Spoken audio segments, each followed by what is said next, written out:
अच्छा, जेन जी समेत नौजवानों में भी और दीगर लोगों में भी ना अब ये परेशानी बढ़ रही है। यहाँ तक कि लग रहा है कि एंग्जाइटी पैदा हो रही है कि भाई ये तो एआई का दौर आ गया, इतने बड़े पैमाने पर ऑटोमेशन हो रही है, जॉब्स खत्म हो जाएंगी, हमारा क्या बनेगा, रिस्क कहाँ से मिलेगा, हमें कुछ हम कर भी पाएंगे कि नहीं कर पाएंगे, खाएंगे कहाँ से।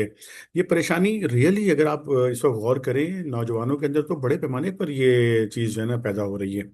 तो इसलिए इस तनाजुर में अगर ये जो अभी हम तर्जुमा पढ़ रहे हैं ना, खासतौर पे सूरह हूद की ये वाली जो आयत है, इस पे गौर करना, इसको समझना और समझाना बड़ा ज़रूरी है।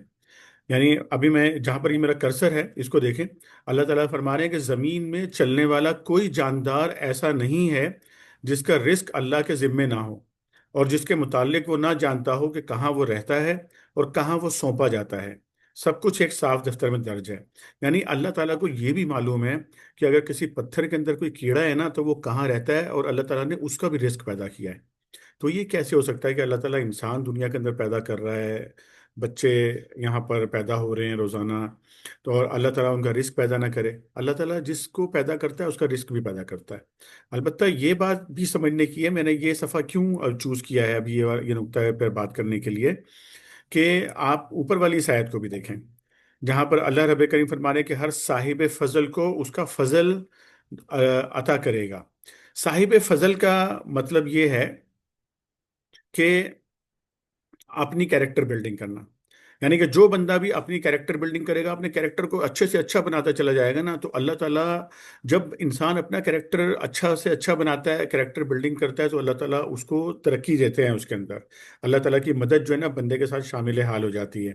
तो इसलिए मैं आपसे भी ये बात कर रहा हूँ, पूरी जैनजी अगर जो भी मेरी बात सुन रहे हैं, नौजवान सुन रहे हैं, लड़के लड़कियां जो भी मेरी बात सुन रहे हैं इस वक्त, तो मैं उनसे ये बात कह रहा हूँ कि कुछ चीज़ें आपको करनी पड़ेंगी। मतलब अगर आप ये सोचेंगे कि मैं सुस्त होकर बैठ जाऊं, घर में बैठा रहूं, कुछ भी ना करूं और रिस्क मिलता रहे, क्योंकि अल्लाह ताला ने ये वादा किया है, तो इसलिए मैंने दोनों आयतें आपको जो है ना एक साथ करके यहाँ पर आपके सामने पेश यहाँ पर की हैं अभी, ताकि आपको ये पता रहे कि करना क्या है। अब करने के काम कुछ मैं एक थोड़ा सा आपको बता देता हूँ। मतलब पहली बात तो ये अपने दिल में बिठा लें कि सबसे पहली और अव्वलीन चीज़ जो है ना वो है अल्लाह के ऊपर ईमान।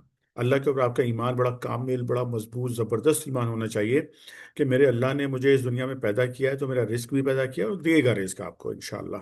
सेकंड चीज़ आपकी सेहत है। अगर आपकी सेहत का आपने ख्याल नहीं करेंगे तो फिर आप जो है ना वो आप दुनिया में फिर आगे नहीं बढ़ सकते। सेहत के ख्याल के लिए ज़रूरी है कि आपके सोने जागने का टाइम आपका सेट हो, खाने पीने की आपकी जो रूटीन्स हैं वो आपकी ठीक हों। ये दो चीज़ें हो गई। तीसरी चीज़ जो है ना वो है सख्त मेहनत की आदत। देखें, इसको लाइफ स्टाइल बनाना पड़ेगा आपको। आज शुरू में हम समझते हैं यार मेहनत करने में बड़ी तकलीफ होती है।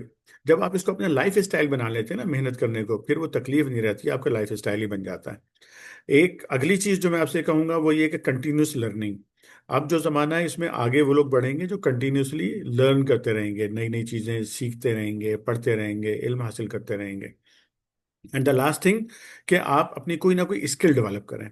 और स्किल सिर्फ एक मरतबा डेवलप नहीं करनी है, स्किल डेवलप करके उसके अंदर आपको एक्सेल करना है फिर उसके बाद, और नई स्किल भी सीखनी है। मतलब ये वो कंटिन्यूस काम है जो आपने करना है। जब आप ये काम करेंगे इसके नतीजे में रिस्क आपको मिलना ही मिलना है इंशाल्लाह। तो आप ये काम शुरू करें, करते जाएं इस काम को, फिर देखें अल्लाह ताला की तरफ से कैसे आपको कामयाबी भी मिलेगी, रिस्क के दरवाजे आपके लिए खुलेंगे। ज़रूरी नहीं है कि आपको जॉब मिले, जॉब्स के पीछे भागना जो है ना ज़रूरी नहीं है। आप जब आप ये चीज़ें अपने अंदर पैदा करेंगे तो अपने रिस्क के दरवाजे खोलने आपको आ जाएंगे। आप खुद जो है ये समझ जाएंगे कि इसको जो है ना जनरेट कैसे किया जाता है इन चीज़ों को।